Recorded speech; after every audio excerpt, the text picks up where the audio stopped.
Hello guys, कैसे हैं आप सभी। उम्मीद करते हैं आप भी हमारी तरफ बहुत अच्छे होंगे। तो आज हमें वापस घर से हज़ारीबाग जाना था, तो बस में तो हमारा बिल्कुल भी मन नहीं लग रहा था क्योंकि हमें जाने का मन नहीं था। तो हमने यहाँ पर हनुमान मंदिर में ले लिया आशीर्वाद बजरंगबली का और निकल गए अपने डेस्टिनेशन पर। हमारा डेस्टिनेशन हज़ारीबाग है क्योंकि हमने गलती से वहाँ पर एडमिशन ले लिया और अब हमें जाने का मन नहीं, लेकिन क्या कर सकते हैं। तो आप ही सोचिए कितना प्रेशर है आजकल के यूथ पर कि मतलब पढ़ना है तो जाना पड़ेगा, घर को छोड़ना पड़ेगा। मतलब वहाँ पर जाने के बाद तो सारा काम खुद करना पड़ता है, इसलिए और ज़्यादा टेंशन हो रहा था। इसलिए हम 1-2 दिन से थोड़ा सा आलसीपन कर रहे थे, नहीं जा रहे थे।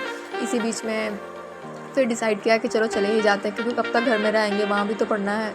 उसके बाद हमने सोचा कि चलो जब मन नहीं लग रहा है तो एक छोटा सा वीडियो शूट ही कर लिया जाए। तो ये हमारा एक छोटा सा ट्रैवलिंग ब्लॉग है। अगर आपको पसंद आए तो आप ज़रूर लाइक कीजिएगा। ये हमारे बगल में बैठी एक दादी जो कि मतलब पूरी नहीं बट थोड़ी बहुत हमारी दादी से मैच कर जाती हैं। तो इनको देखकर हमें अपनी दादी की याद आ गई। एक्चुअली वो कुछ मंथ पहले ही एक्सपायर हो गई।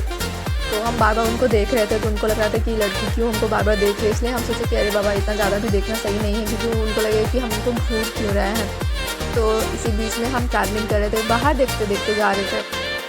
और पता है क्या, झारखंड की सबसे अच्छी बात क्या है कि यहाँ पर बहुत सारी ग्रीनरी आपको देखने को मिल जाती है। एक अच्छा वाइब आता है, मतलब मज़ा आ जाता है जब हम देखते हैं हरे भरे खेत मैदान। मतलब ये दूसरे स्टेट में आपको देखने को नहीं मिलेंगे। जैसे कि झारखंड बिहार में हम देख पाते हैं, लेकिन अदर स्टेट में आप जाइएगा तो उतना आपको ग्रीनरी देखने को नहीं मिलेगा। तो हाँ, ये तो अच्छी बात है झारखंड के लिए भी और हमारे लिए भी। तो कहीं कहीं बस रुक रही थी, तो हम सोच रहे थे कि कहीं कहीं रुक रही है तो थोड़ा बहुत हम वीडियो शूट कर लें। तो यहाँ पर बस रुकी हुई थी किसी काम से, क्योंकि यहाँ पर तो कोई पैसेंजर था नहीं चढ़ने को।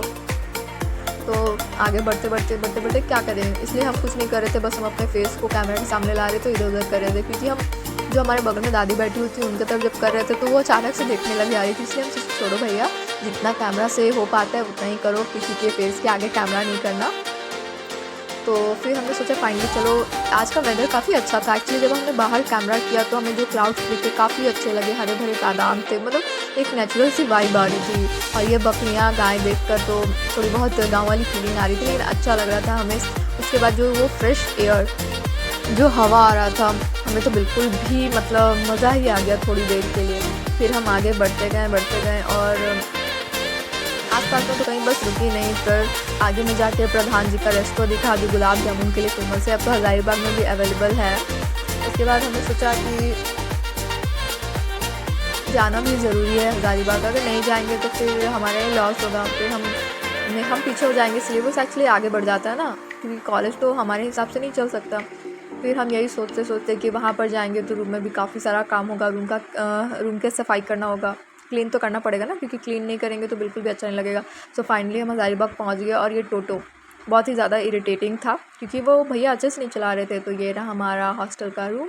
थोड़ा बहुत हमने सोचा कि अपने हॉस्टल को भी दिखा दें, क्योंकि हम बहुत थक गए थे, हमारे पास बहुत सारा सामान था। तो उतना तो हम आपको बीच में हमने ट्रैवलिंग क्या किया, कहाँ से आए, कैसे उतारा सामान, ये सब नहीं दिखा पाए। तो ये है हमारा रूम जो कि 3 सीटर है। तो हमने खोली अपनी खिड़की और लुक एट द व्यू, मतलब इतना सुंदर लग रहा था। तो हमने सोचा कि चलो क्लाउड को आज अपना दिल दे ही देते, एक छोटा सा shape, heart shape. And bye, take take.